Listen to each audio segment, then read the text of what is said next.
just started. Here, eight. No one's really here, but that's all right. We are back. Two fans, one Paul. Myself, David Quist, KB Kirk Brown, probably feeling pretty good about himself. I guess I'll start too, KB. How you Oh yeah, feeling? How you dude. doing? Cloud nine, man. I haven't felt better. I've never felt this. I never got to experience a Rose Bowl victory. I've never been able to kind of sit in the joy of Michigan playing for a national championship. I do know the one time I kind of had sort of that feeling was in '06, the year that Ohio State beat Michigan on a last second play. But I was like really young. I was still like 9, so you don't really like understand or appreciate it. Um, I mean, just unbelievable. We posted a few things on my TikTok I saw our about me TikTok. reacting to the last, Our yeah, or TikTok. sorry, on our TikTok I'm and kidding. the last play and just kind of being in the moment. It was a great game. Going into overtime, the last drive, a lot of moments in that game where I thought Michigan was kind of dead to rights. Yeah, absolutely. A lot of times that I thought Michigan could maybe push out a lead and didn't. So it had a lot of ups and downs. Both teams didn't play their best football game. But I'm so happy, and we're gonna talk about it more in detail because honestly, screw the other games. I don't really need to cover them other than I think we all Dave got them. winning our pick'em. I think But we, besides these two games, we got the other three right because we both had Oregon, we both had LSU, and I think we both had Tennessee. Tennessee waxed them. And then you were on a nice little yeah. streak. You just needed Texas to give you a chance there, and they didn't. So I'll take that win. I'll take that $100. Yep. Thank you. I know you're So gonna Venmo this me. is proof. I'm paying it on the live pay. Appreciate that, KB. Um, So yeah, Dave had a heck of a pick. He's still in the top 80th percentile, I think I saw, Let me look. for picks, which is pretty positive. Because a lot of it comes down to luck. 83%. Yeah, there's a few games where he had 1 point swings either way that really could have helped him. Yep. I would take all that, Dave. I'll pay you $100 for the rest of my life. I get to see Michigan play in the national championship. Respect. I'm so excited, man. And yeah, just a quick go over those other games before we break down both of the semifinals, which both games were great. Iowa's awful, shut out for the third time against ranked opponents this year. They got outscored 96-0. They need to completely rethink what they're doing offensively. They need to rethink kind of their whole entire game plan. It was bad. They talked about turnovers a lot, and they gave the ball to Deacon Hill, who's a transfer from Wisconsin, and that dude only turned the ball over. Just horrendous job by them. Nico looked the part. He had Good. some okay throws, but he was much more athletic. They used him a lot more as a runner, Yep. and he had a lot better feel for the run game than I would say Joe Milton did. But just pathetic performance from Iowa. They had a chance to score, and they threw a pick in the double coverage. It was really bad. Some of the other games, I think Penn State was missing a lot of players.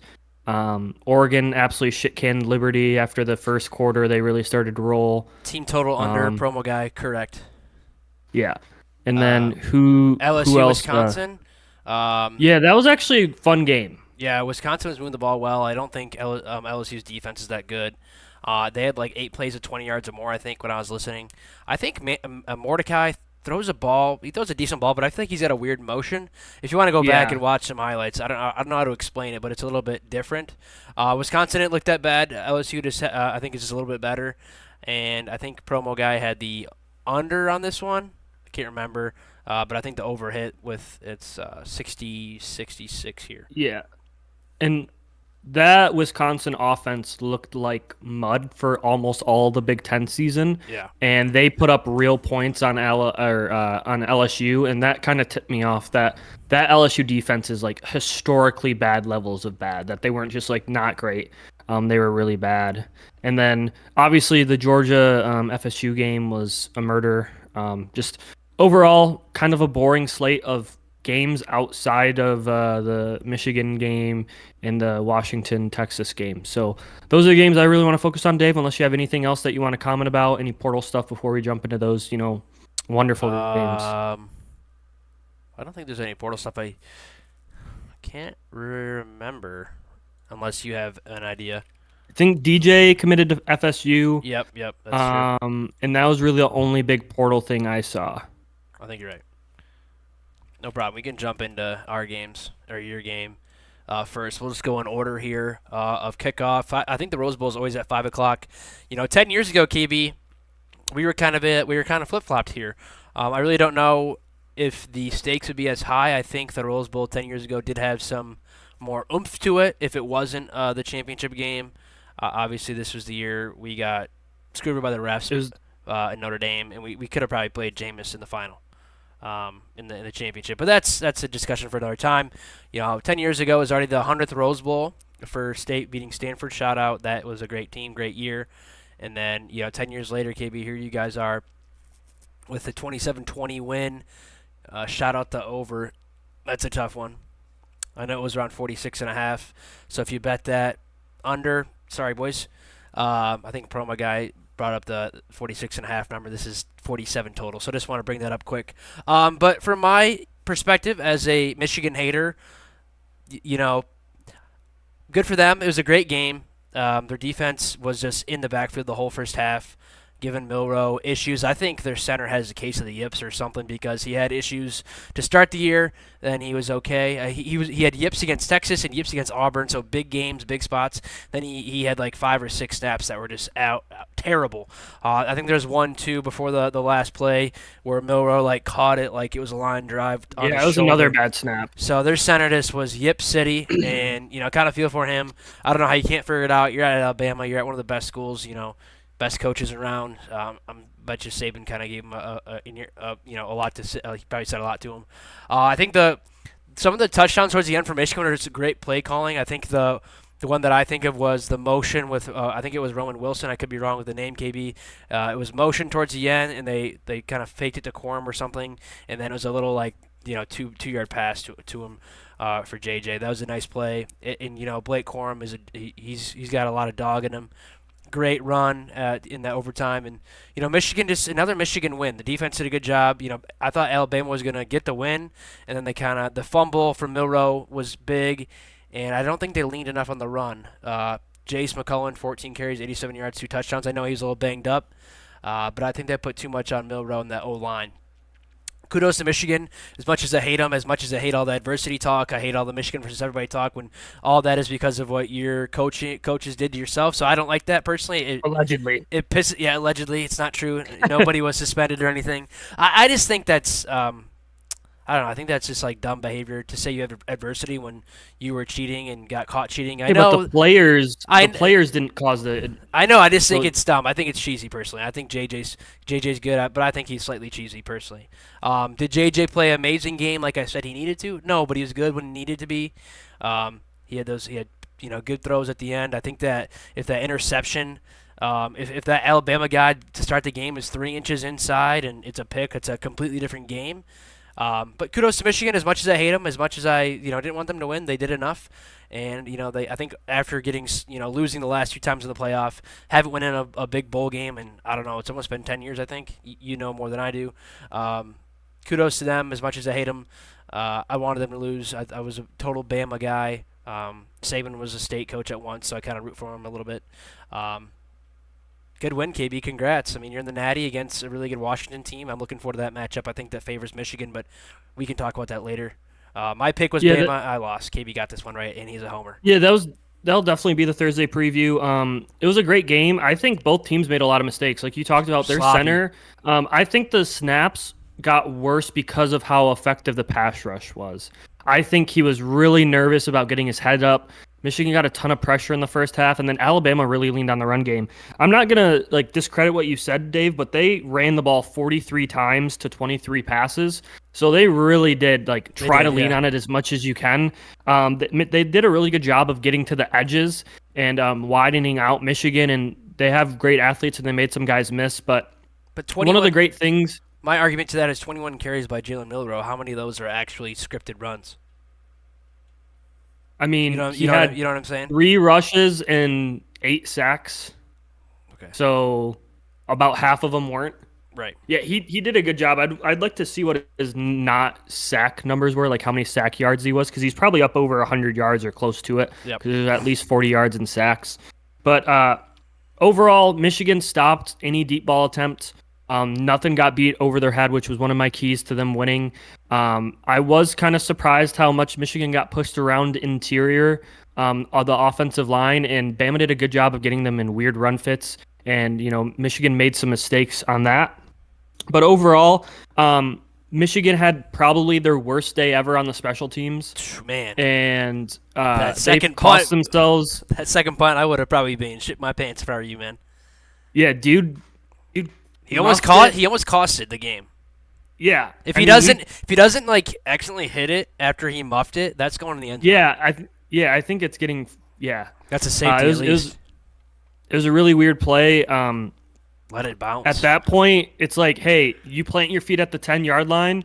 If anything goes over your head, sprint away from it. That's just bad coaching. No, don't even act like you're gonna catch it or something. Yeah.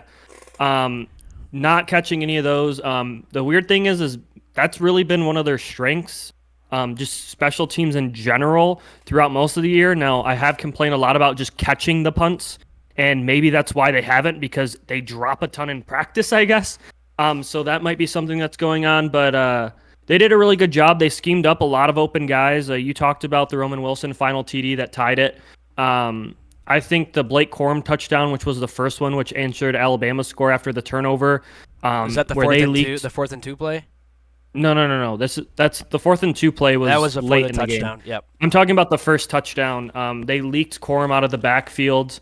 Corum hasn't been the pass catching back, and you don't put Edwards in there to not kind of tip off the defense, and he gets lost in the cover man concept, the switching and the communication, and it was a really good job. JJ missed a few throws. I don't think his receivers really helped him out a lot. There was limited separation at times, and even when he put it on the money, there was 3 or 4 drops I can definitely think of that hindered this offense and kind of stifled it. Third quarter, they went dead quiet, but good teams find ways to win. In the last possession, in overtime, you give Corum the ball.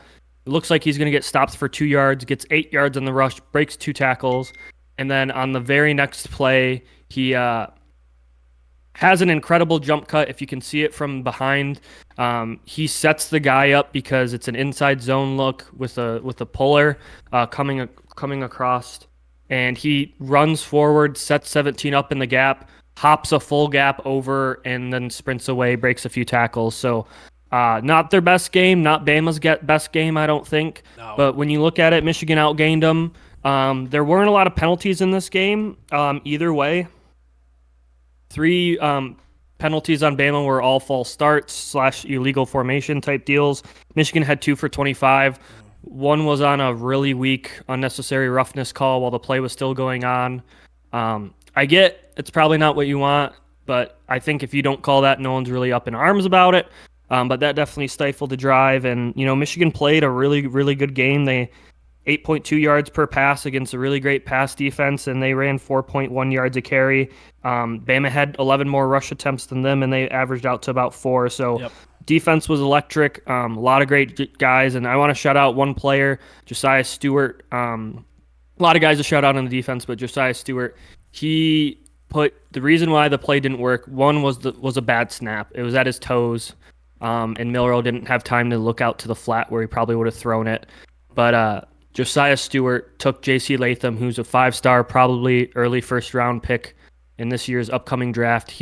Josiah Stewart's a 3-star transfer from Coastal Carolina, and he put J.C. Latham into Milroe, and Milroe tripped and fell and got tackled basically by it, and it was just an incredible play.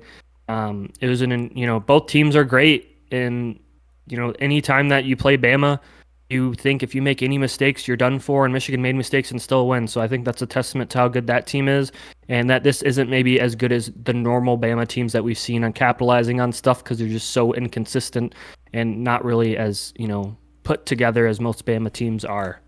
Yeah, I would say the last play for me, if you watch it back again, they had a pulling guard, and if he follows him, he might get in. I know the edge rusher for Michigan was kind of, by himself as well, but I think what happened, I listened to a lot of other podcasts today, here and there. I think the low snap, the snap just kind of threw him off, and he's like, fuck it, I'm just going to run in. Because he had the option to follow his pulling guard, or he had the option to throw it on the swing, which looked wide open. After some chess matches of timeouts, that's the play though. I was thinking do some kind of quarterback run, but it wouldn't have been like that. And obviously the snap doesn't help at all.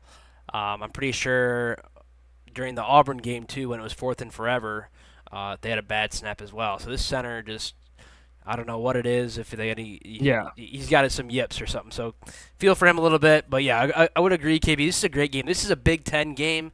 I mean, both teams on third down, 3 for 13 for Bama, 2 for 11 on Michigan. The difference is Michigan's 2 for 2 on fourth downs, and Alabama's 0 for 1. Great game. Michigan's secondary was very good. I don't think Milroe. I think he's a really athletic. He got a lot better, but I don't think he's you know. I think if you switch the quarterbacks in this game, Bama wins. I think JJ's is more composed. When he made that one-handed catch on the reverse pass back to him and threw it, guy coming in his face, that's a big play. That's a ballsy play. Other quarterbacks probably pissing down their leg, So I do give some respect to JJ. Like I said, he didn't play an amazing game, but he stood up when he needed to, and good for him. I hate, not a big fan, but they're a little bit cheesy when it comes to going on the field after the game and soaking it in. I get it, and of course, someone's got their fucking camera out. I probably do the same thing. So it's just me being petty. And shout out to the players for sticking together. I don't like all the adversity talk, but it is somewhat true. Everybody's gonna. I mean, Besides Michigan, though, I think the whole country's on Washington's side right now. So, um, and I, of course, I live in Michigan, and a lot of my friends are Michigan fans, so it's gonna be fun. yeah. Just the one note on that, Dave, is I mean, the adversity talk. Everyone does that. Georgia said that they were doubted last year. Like college coaches, and we've talked about this. Like they form cults. These are cults that are True. players, and like that's why you go to school. That's why you wake up at 6:30 in the morning, or no, wake up 5. at 5:30 in the morning to go to workouts for 6 months out of the year to play 12 games in a regular season, where you're most likely going to be completely injured, battered, and bruised. True. You're probably going to have 5 major concussions, 4 mini concussions. You can't fucking think straight when you're in your classroom, and you're like, I don't give a shit. I'm a football player, and it's because it's a cult. Like you We can't play think. football. Yeah, you can't think like a normal human being, and so that plays into this role. But JJ did enough. He missed a few throws. He had a few drops. Not perfect by any means, but 3 TDs, no interceptions. The first play, I was like, oh shit, here we go again. And ended up being completely fine. At the end of the day, I think overall this team fought really well. They soaked it in. This is a long time coming. None of these players had won a bowl game before. So now that you actually did it, even after playing sloppily, kind of might get them some new confidence going in the next game. Although I still think this is a really dangerous matchup with a great team. So I do want to kind of move on, if you're good, Dave, and talk about this Washington-Texas game. I followed it until Washington got up for 2 scores. I went to kind of go lay down. I was still up, but I was following it on my phone, and then I get a text from, promo guy, uh-oh, and I'm like, what? And I pull up my phone real quick, and I quick jump out and watch the last handful of minutes of the game. So what are your thoughts on this game, Dave? Washington comes out victorious 37-31, even though they tried to blow it. Yes, I watched up till I think the first field goal in. No, it might have been right at the beginning of the fourth quarter. It was like 11:30 Eastern time, so I was like, I gotta go to bed. I guess the game ended at almost 1 in the morning, so I'm glad I did. Great game. Texas down the stretch there made it close. I think Sark had some interesting play calling, and he overthought it, and he just. I think they could have scored at the end there and won the game, but. Before that all happened, our boy Michael Penix was slinging that motherfucker around, 29 for 38, 430 yards, 2 touchdowns, and man, let's just take a second. I'm going to take 5 seconds here. For the ball he throws, because he throws a fucking beautiful ball. He puts it right in the breadbasket. These guys in stride. These 3 receivers are so good as well. Odunze, Polk, Westover, that's the tight end. McMillan is the other receiver. Jeremy Bernard had some catches too, also muffed a punt, which is unlike him. But, man, Penix is just unreal. And the last time he played Michigan, he did a good job. I know it was COVID. I know Michigan was down, but I'm looking forward to that matchup again. And they didn't run the ball well. I know Texas has got a really good front. And, that scares. And Johnson might be out. Yeah, I think went down with I think an it was a injury late. sprain. Yeah, I was watching it. And I was trying to find some info and news before we went live, but I did not see anything. But he had 2 touchdowns. And, they've been leaning on him more as we've gone down the season here. He had 21 carries for 49 yards and 2 touchdowns, so nothing crazy. Long as 7. They had a really nice QB run with Penix towards in the third quarter, I think. That went well. Bernard gets in the run game, too. But this is a good game. I think Texas had its chances. Quentin Ewers was okay. He was really good down the stretch. I think they should have gave the ball more to Jaden Blue. He looked really good. I've never seen him play this year. I don't know how much they used him. Obviously, with the other running back that got hurt, but I thought he looked pretty good. In the receiving, they did okay. Sanders, their tight end, the most catches. I know Worthy. I think Worthy had a big catch right at the end before they had their chance to score. Adonai Mitchell. I don't know how to say his name. Mitchell had a touch. Adonai had a catch. He's a transfer from Georgia, I think. So this is not his. It's not his first time being the big show. And the difference was just I think Penix and. Well, I think Washington's defense is pretty good. I think they fly around.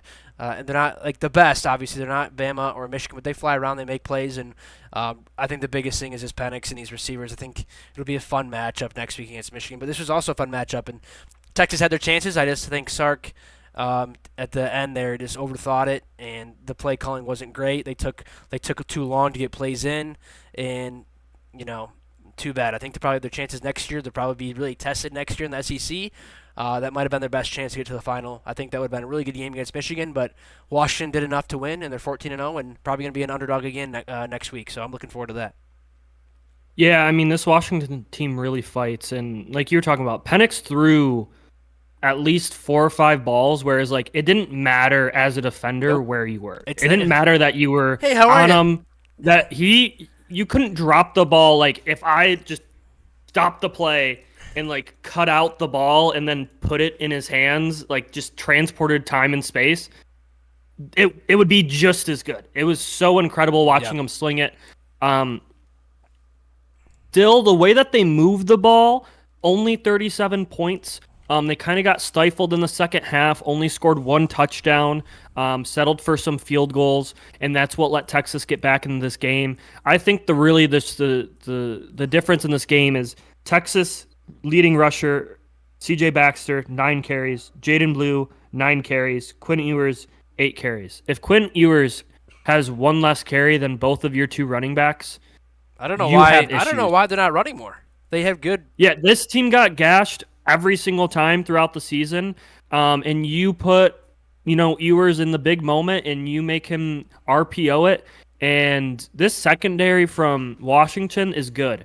There was not a lot of separation. We saw at times in the Big 12, Texas guys running free left and right, and in this game with that much time to prepare, this secondary was locked on, and there wasn't much separation, and Ewers really struggles in those situations, and they kept putting the ball in Ewers' hands, and it was just weird situations. Like even early downs, they were passing more. Instead of getting like in a 2nd and 5 where now everything's open, they were always in 2nd and long, 3rd and long for the majority of this game, and it just wasn't a great put together matchup for them. And still, even with all of that, especially down the stretch, Texas still had 498 yards of offense. A few turnovers, 2 turnovers to 1, really hurt them. Washington didn't do much. Their offense was just super explosive. They had 25 first downs.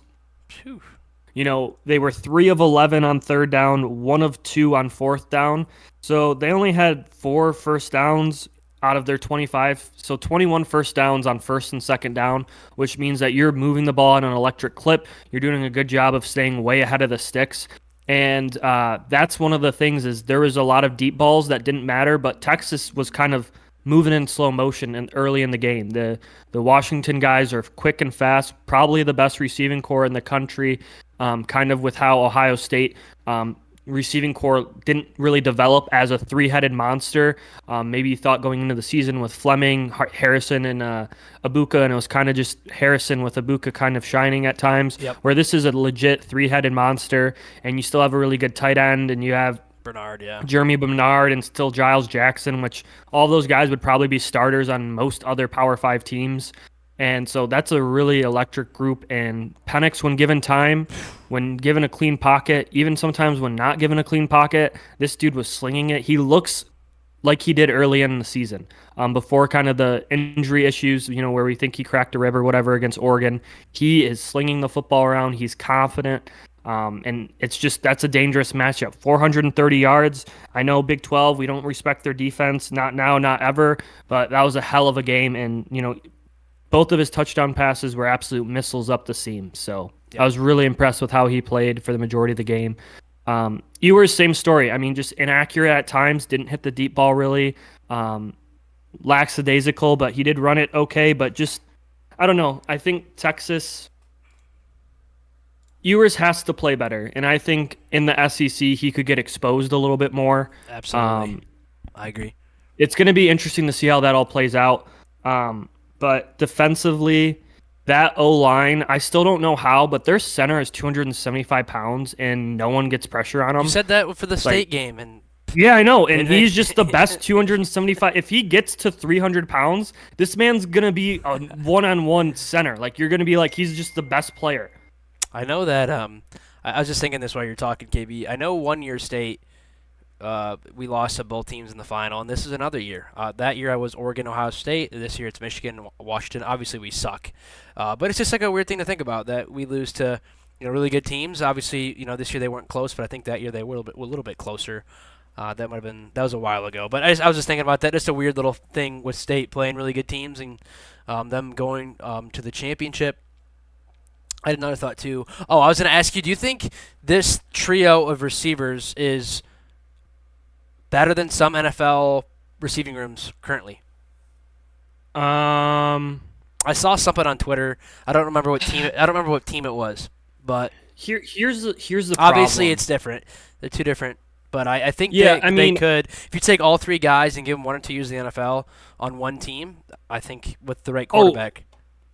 100%. The problem is like in college, the CB3 that's on McMillan or Polk or Odunze when they motion and shift guys doesn't make the practice squad, right? Right. And so now you have a bunch of ones that are running around, and not even in Texas's secondary hasn't been great all year. True. So it's and they played some good secondaries out there in the Pac-12. I'm not trying to take anything away from them, but just kind of overall, that's not really fair to anyone because I think that these three receivers, I think Polk is a sophomore, right? He still has another year there next year. I think he's a little bit younger. One of them is a sophomore because I know McMillan and Odunze have been there for a minute, and they're both probably going. Odunze is a junior technically. Look, Polk. Yeah, Polk's a sophomore. I don't know if he's a redshirt. I don't know what their ages is because of COVID. Oh, yeah, he's a COVID senior, so Polk can go too. So they're all probably fourth, fifth, or 6 years. Yeah, but these guys when they go and they get that opportunity, I think these are going to be between the three of them. They're all going to add something to them. They're long, athletic, rangy. They all have good hands. I think part of that is Penix throws a really, really good ball. I mean, it just looks easy to catch. He throws it in a lot of good places. It looks so good.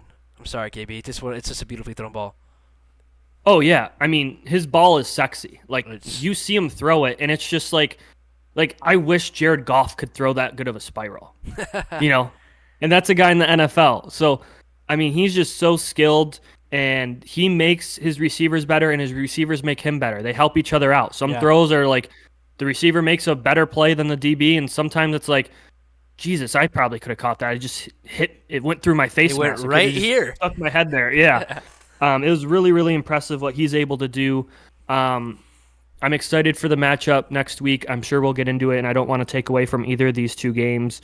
But the last thing I want to talk about is if Johnson isn't healthy, how does that change this Washington team in your mind? Yeah, it makes a big difference because, like I said, they've leaned on him. He had 21 carries. I don't know who the backup is. If it's Tybo Rogers, he had 5 for 19 and a long of 17, so maybe he's okay. But Dylan Johnson, in my opinion, was a difference maker down the road here against Oregon. All those games down the stretch when Penix was hurting and struggling a little bit. So it's going to be, I would see that spread go up to 6, 7, or 8 if he's out officially. I think right now it's around 4.5. I can double check since I'm looking at ESPN. Right now, the line is 4.5 in favor of Michigan. Washington being underdogs again, I think that helps them. I think DeBoer is good at getting his guys up. But if Johnson's out, that's big. I would probably, if he's out, I'd probably lean Michigan. Unfortunately, um, as much as I want Washington to win this game, he is a difference maker. I know Michigan's going to stop the run, but not having a guy back there that you don't really know if he's any good or not is going to make them throw the ball that much more.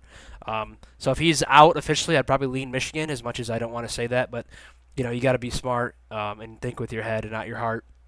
But Yeah. I think it's really big, and I hope he is healthy. From the way it looked when I was watching highlights, it looked like a sprain. It did not look like a break, but it looked like it could have been a really bad sprain because he didn't walk off or anything. So it's like a grade 3. Those tendons and ligaments are not going to fully heal in a week. Yeah. Have you ever seen any kind of videos of what it looks like when you sprain an ankle? Pretty much the whatever stabilizes that when you cut, it's not connected. So if it's a grade 3, there's no connection there. It's going to be painful unless they do something crazy and they ice that bitch like a motherfucker and wrap it up for him on Monday night. But if he's out, that's a big loss, and I would lean Michigan, like I've said already.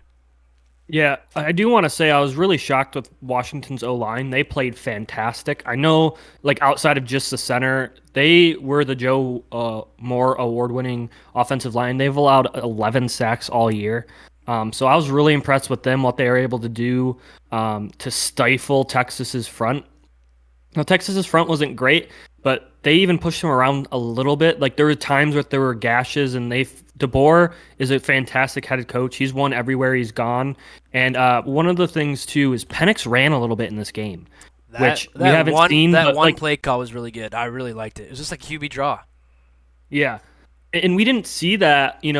Us Big Ten folk, we know what a hazard he was against defenses pre-injuries, but we hadn't seen that since he went to Washington. And his last final hurrah in college football, he's moving and grooving like he was kind of Indiana, a little bit more under What? control, a little bit more in the system. But I was really impressed with how he moved in this game. Yeah. Was he in against Penn State? Yeah, 100%. That was a touchdown. I think so too. As a State fan, I've seen him play in person. I think I was a promo guy, 2019. I think he was there with us. He was slinging the ball around. We had a really good defense that year, but man, I was scared that they were going to come back and win. I think we won like 38-31. Joe Bacci was on the team. Love Joe Bacci. He plays in the Bengals. Great linebacker. Threw the ball like 30 times to this kid called Wap Fillier. Great name.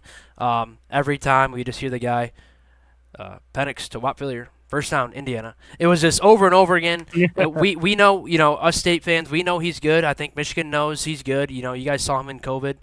And I think he might have gained a little more weight than I think in the NFL. He's injury prone. I think that's why he's not so high on draft boards. I think he should be a first day pick. He's just a really good quarterback. But we know how good he is as Big Ten fans, KB. We've seen him. I've seen him in person. You've seen him probably in person. He's really good, and if he's fully healthy, he can move. He's not like an athlete. He's not Jalen Milroe. He's not JJ, but he's still athletic. And I love seeing a lefty being able to sling it around. I wish he was a little bit quicker, a little bit more Michael Vick-esque, but he's not. But man, he throws a good ball, and if he's healthy, his legs can make a difference. I don't know how much of a difference it can be with Johnson being out if he's going to be ruled out, which we'll have to wait and see. Yeah. Yeah, that'll be an interesting preview that we'll do. The last thing I want to bring up about this Washington team is Braylon Trice. He's the edge rusher. He had 2 sacks in this game. He had 5 total tackles. He wreaked havoc. He also had a forced fumble. Did he His hurt sack somebody? total? I feel like he hurt someone. Like, not on purpose, but like he lit somebody up. I don't know. It was in the he third. may have. But I know you're talking about. Yeah. He's a name that He had popped out. 10 sacks last year. He has 7 this year. He's a junior. Really impressed with him. Just his get off is a lot quicker than kind of a lot of things than a lot of guys are. He just reacts to that ball, and he can beat you in an instant to where the quarterback can't even react. So I was really impressed with him. But this was just a wonderful game, and I'm excited. The last 2 years of the college football playoff gave us 2 extremely fun bowl games down the stretch. Michigan against TCU was electric. Georgia versus Ohio State was fantastic too. And so the last 2 years, as this is going out and going to be dying on us as we expand, they did a good job. I would agree. As much as I think Florida State showed that I know a lot of guys sat out, but obviously I think they would have lost to any of these teams. So, they got it right. These are great matchups. These are great games. I saw some meme of like Scorsese saying this is cinema. So shout out to the committee for getting it right on both games, and I think we'll have a great championship game. So good on them. Unlike last year, it was terrible. But I'm looking forward to the preview, KB. Really looking forward to that Dylan Johnson news. Hopefully, we get some good news in a day or two. Um, Gotta say, Washington defense has some names on it. I'm trying to say some of these in my head, and I don't even know how to say them. Edafon Ulafoscio, Alfonso. They got to be Polynesian Hawaiian guys, and those guys are athletic. I remember. Let's go quick back when we went to the game last year at Seattle. You could tell they're not like the biggest guys, but the way they move, they're athletic. Those guys are, just look out for those guys. There's a lot of Polynesian and Hawaiian guys that go to Washington, and they're really good on the D line. So just something I was thinking about Yeah. because I was looking at their names. And in Washington in general, I feel like they're always kind of a little bit undersized, but they punch well above their weight. Just in general, Their there. safety, for some reason, pops out to me. I can't remember his name, but he's another Yeah, guy. It might be Asa Turner. Is he 20? yeah. Their Yeah. cornerback Jabbar Muhammad is really good too. He had 3 pass breakups in this game. They just fly around. I know, just to get a little bit of a preview, just because like we're talking about their defense. I know a lot of Michigan fans are like, "Oh, we'll just shove it down their throat. It's going to be no worries at all." Um, that's what we thought against TCU. If you don't game plan a creative run attack, if you don't game plan people into plus battles, and you just stick your head in the mud, um, that's what can happen. Is you get stunned a little bit. I think Michigan came out in the Alabama game and finally came out with a game plan that was like, hey, we don't have to be stubborn morons. We can do things. And I think DeBoer does that week in and week out better than anyone else in the country. He's going to get at least 2 plays where someone's running wide open because he's studied the film and he knows that in this coverage you're going to be in a Yep. post help, and he's going to put an out route on the a post, and the O line's going to protect Penix for 6 seconds, and there's going to be a beautiful ball flying over our heads. And it's going to be a great matchup going into this week.